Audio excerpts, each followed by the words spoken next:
As the national game, baseball has been part of our history from the very beginning of the Republic. History records several past presidents as far back as George Washington and John Adams having played rounders, or a game described to be bat and ball. Ulysses S. Grant was president when the National League was formed in 1876. But on June 6, 1892, Benjamin Harrison became the first president to attend a major league game when he watched the Cincinnati Red Stockings play the Washington Nationals. The national tradition of the president throwing out the first pitch of the baseball season was inaugurated by William Howard Taft in 1910.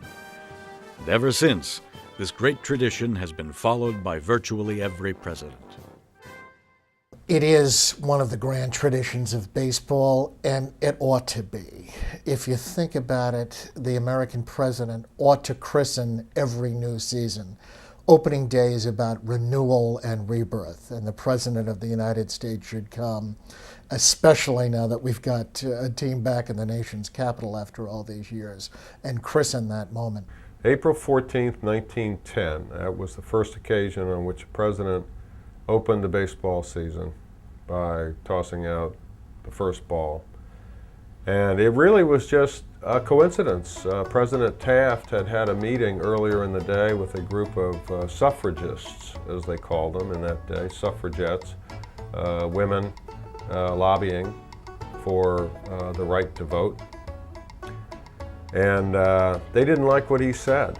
He basically told them that he thought that their women weren't responsible enough to have the vote.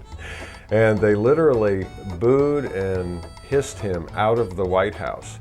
And they ran him out of this meeting where he had delivered this message to them, and he was furious. And he stopped, he grabbed the Vice President Sherman, and he said, "We're getting out of here. Let's go to the ball game. They're starting the season today. Let's go to the ball game."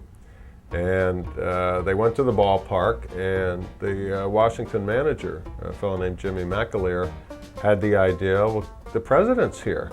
Let's have him do a ceremonial toss of the first ball to start the game and, in effect, start the season. Taft is a fascinating story. He was a big man, as we all know, but he was a big baseball buff, which is not generally appreciated. Such a big fan that during the 1912 World Series, he was on vacation, cruising off the Newport coast on the presidential yacht. He insisted that a naval wireless keep him apprised of the big moments in the deciding games of the 1912 World Series. He was that big a fan.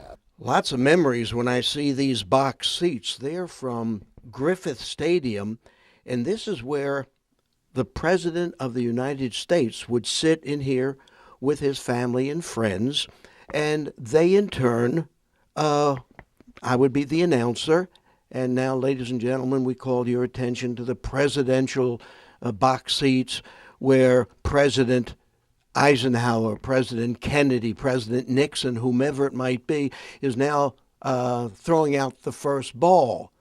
And it's kind of remarkable that the seats are only 14 inches wide, and I'm afraid the American public has spread out considerably more, because now the seats are about 18 inches wide. The first ball ceremony was always unique, as the players would line up and the president would throw the ball from the stands.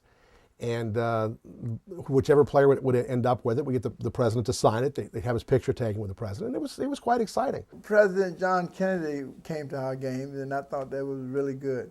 But I would never, ever participate in the throwing out of a ball. I could get a baseball from any place. Good gracious.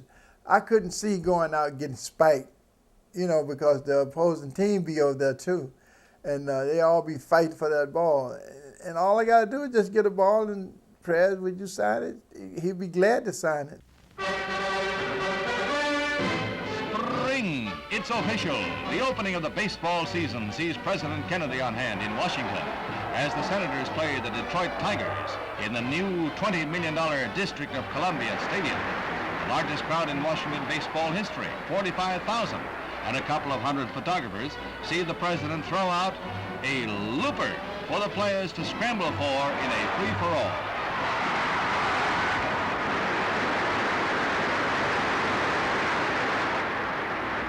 Then it's play ball after the rain delays the game for 20 minutes, and the Washington Senators go on to beat Detroit 4-1. Not in the memory of the oldest statistician have the Senators done so well on opening day. It may be the new stadium, or maybe they've adopted winning ways.